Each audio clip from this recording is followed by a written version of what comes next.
ପହଞ୍ଚି। ଆରେ ତୁ ତ ଏତେ ଧୀରେ ଧୀରେ ଚାଲୁଛୁ, କେଉଁଦିନ ପାଣି ପାଖରେ ପହଞ୍ଚିବୁ? ମୁଁ ତ ଚାଲୁଛି, ଦେଖିବା କେବେ ପହଞ୍ଚିବି। ଧେତ୍, ତୁଟା ଅଳସୁଆଟା, ଧୀରେ ଧୀରେ ଚାଲୁଛୁ। ମୋ ଭଳି ଦୌଡ଼ି ଦୌଡ଼ି ଗଲେ ସିନା ଶୀଘ୍ର ପହଞ୍ଚିବୁ। ଆରେ ଭାଇ, ମୁଁ ସିନା ତୋ ଭଳି ଦୌଡ଼ି ପାରିବିନି, ହେଲେ ଚାଲି ଚାଲି ଯାଇ ପହଞ୍ଚି ପାରିବି। ଧେତ୍, ଚେଷ୍ଟା କଲେ ସିନା ଦୌଡ଼ି ପାରନ୍ତୁ। ତୁ ତ ଅଳସୁଆଟା, ମୋ ଭଳି ଚଞ୍ଚଳିଆ ହ। କଣ କହିଲୁ ସାଙ୍ଗ? ମୁଁ ଅଳସୁଆ?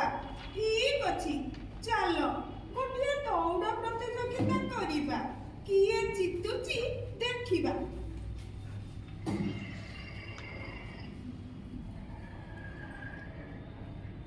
ଏଇ ତ ହାତୀ ଭାଇ ଆସିଲେଣି।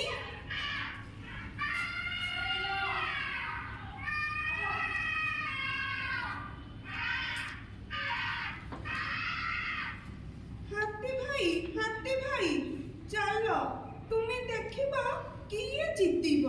ହଉ ଠିକ ଅଛି, ମୁଁ ଯିବି ଦେଖିବି କିଏ ଆଜି ଜିତୁଛି। ଦେଖ ଭାଇ, ତୁ ମୋ ସହ ପ୍ରତିଯୋଗିତା କରିବୁ କହୁଛୁ, ପୁଣି ଦୌଡ଼ରେ। ହଉ ଚାଲ ତେବେ। ଠିକ ଅଛି, ଚାଲ ସେହି ଗଛ ମୂଳକୁ ଯିବା। ସେଇଠୁ ଦୌଡ଼ ଆରମ୍ଭ କରିବା। ସେପଟେ ଦେଖାଯାଉଥିବା ମନ୍ଦିରରେ ଯୋଉ ପତାକା ଉଡୁଛି, ସେଇ ପାଖରେ ଆଗେ ଯିଏ ପହଞ୍ଚିବ ସିଏ ଜିତିଯିବ। ହଉ ଚାଲ ଦେଖିବା। ହଁ, ମୁଁ ତ ପତାକା ଦେଖାଇ ଆରମ୍ଭ କରିବି। Ready, 1 2 3 start.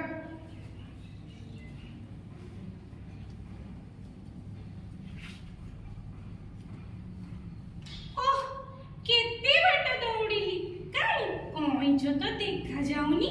ମୁଁ ଏଇ ଟିକେ ଏଇ ଗଛ ମୂଳରେ ବିଶ୍ରାମ ନିଏ।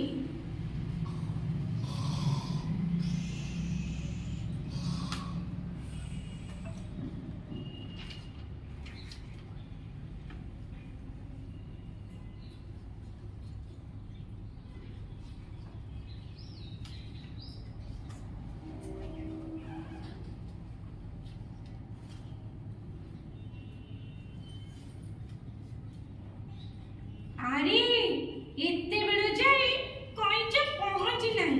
ଯାଏ ଦୌଡ଼ି ପହଞ୍ଚି ଯିବି।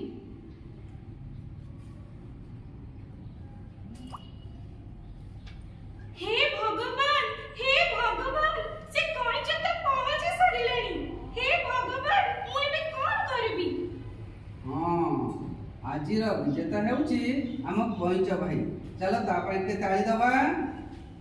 ପିଲାମାନେ ଏଥର ବୁଝିଲ ତ, ଅଳସୁଆ ହିଁ ସବୁବେଳେ ଦୁଃଖ ପାଇଥାଏ।